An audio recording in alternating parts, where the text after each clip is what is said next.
PTI के रहनुमा सदाकत अली अब्बासी साहब हमारे साथ मौजूद हैं।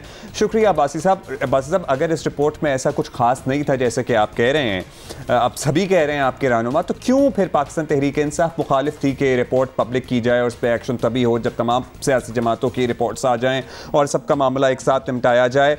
जब इसमें कुछ छुपाने वाली बात नहीं थी तो क्यों इसरार था कि इसको छुपा कर रखा जाए?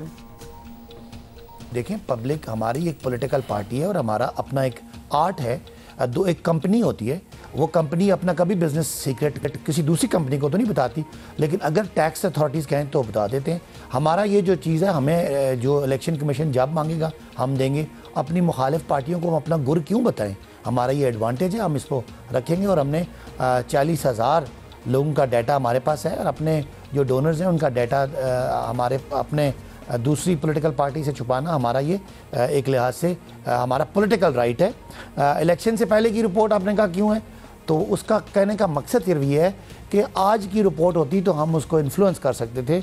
ये हमारे पावर में आने से पहले की रिपोर्ट है और हमें इस रिपोर्ट का जवाब देने में कोई एतराज़ नहीं है, क्योंकि हम समझते हैं कि हम वाहिद पार्टी हैं जो एक ऑर्गेनाइज तरीके से पूरी दुनिया से अपने मेंबर्स के ज़रिए छोटी छोटी रकमें इकट्ठी करके हमने पॉलिटिकल पार्टी में और पाकिस्तान में हमने ये कल्चर मुतारिफ़ कराया। वरना यहाँ सेठों की फंडिंग होती थी और सेठ ही बाद में ऑब्लाइज होते थे। अच्छा, ये भी बताइएगा अब्बासी साहब के फंडिंग केस में तहरीक इंसाफ पर आपके अपने ही पुराने मेंबर्स ने जो भी इल्ज़ामात लगाए थे, जो स्क्रूटिनी कमेटी की रिपोर्ट में ऐसे ही सामने आ गए हैं। तो ये छोटी मोटी रकम तो है नहीं कि अकाउंटेंट की गलती कह दी जाए और उस पर डाल दिया जाए, ये हो नहीं सकता। तो अब इस पर कोई एक्शन हुआ तो इसे आप कबूल करेंगे? बिकॉज अब तो बातें सारी सामने खुल गई हैं। देखिए, सवाल के 3 पहलू है। एक तो पुराने मेंबर, तो पुराना मेंबर वो होता है जो पार्टी के अंदर हो। अगर कोई डिवोर्स के बाद कोई बीवी कहे कि जी वो मेरा पुराना खावन ठीक नहीं था, तो वो तो उसको तो फिर सीरियस नहीं लिया जाता। अगर पार्टी के अंदर रह के कोई ऐसे बात करते तो फिर मेरा ख्याल है उसको सीरियस लिया जाता। पार्टी से निकाल जाने के बाद वो अब बदला ले रहे हैं, इंतकाम ले रहे हैं, लिहाजा उसकी कोई वैल्यू नहीं है। दूसरी जो छोटी मोटी गलती नहीं है, असल केस उनका क्या था कि हमारी ममनुआ फंडिंग है या गैर मुल्की फ़ंडिंग है। तो जो स्क्रूटनी कमेटी ने आज फैसला दिया है, जो रिपोर्ट दी है, उसके मुताबिक तो ना तो कोई ममनुआ फंडिंग है और ना कोई गैर मुल्की फ़ंडिंग है। जो इरेगुलरिटीज़ हैं वो भी एक अकाउंट ट्रांजैक्शन को 2 दफ़ा बताया गया, वो मेरा ख्याल है क्लियर हो जाएगा। और तीसरा सवाल था कि कोई एक्शन, अगर एक्शन, बिल्कुल हम तो कहते हैं कि पाकिस्तान की तमाम पॉलिटिकल पार्टीज़ को एक ही छलनी से गुजारें और एक ही एक्शन उन पर होना चाहिए। अगर किसी की कोई इरेगुलरिटी है तो वो उस पर काउंटर होना चाहिए और उस पर सज़ा भी होनी चाहिए।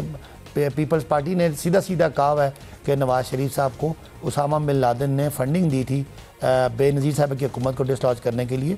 तो जब ये इस पैराए पे चेक होगा तो ये सारा कुछ सामने आ जाएगा। तो हमें भी अगर कोई सज़ा मिलती है जो मेरिट पे है तो मेरा ख्याल हम आएंगे। चलें, ठीक है जी। सदाकत अली अब्बासी साहब, वैसे ही माशरे की एक चीज़ मेरे जहन में आ गई कि अगर डिवोर्स के बाद कोई बीवी कहे कि मेरा शौहर ठीक नहीं है तो उसको सीरियस नहीं ना लें, लेकिन अगर डिवोर्स के बाद कोई शौहर कहे कि मेरी बीवी बदकिरदार थी तो उसको सब मान लेते हैं। वो तो मतलब नशर कर देंगे हर जगह। तो ये भी वैसे ये बात आपको वैसे क्यों? क्योंकि सदाकत अली अब्बासी साहब ने एग्जाम्पल दिया है ना, क्योंकि जाहिर है बहुत ये क्लोज हैं इनके मामला सर्टनली, और एक नहीं मुतादिद डिवोर्सेज हैं, तो सर्टनली आई गेस एक्सपीरियंस तो है ही इनकी नहीं, मतलब certainly the leaders that they follow. अच्छा, चले, जो उनका कहना था वो तो उन्होंने कह दिया।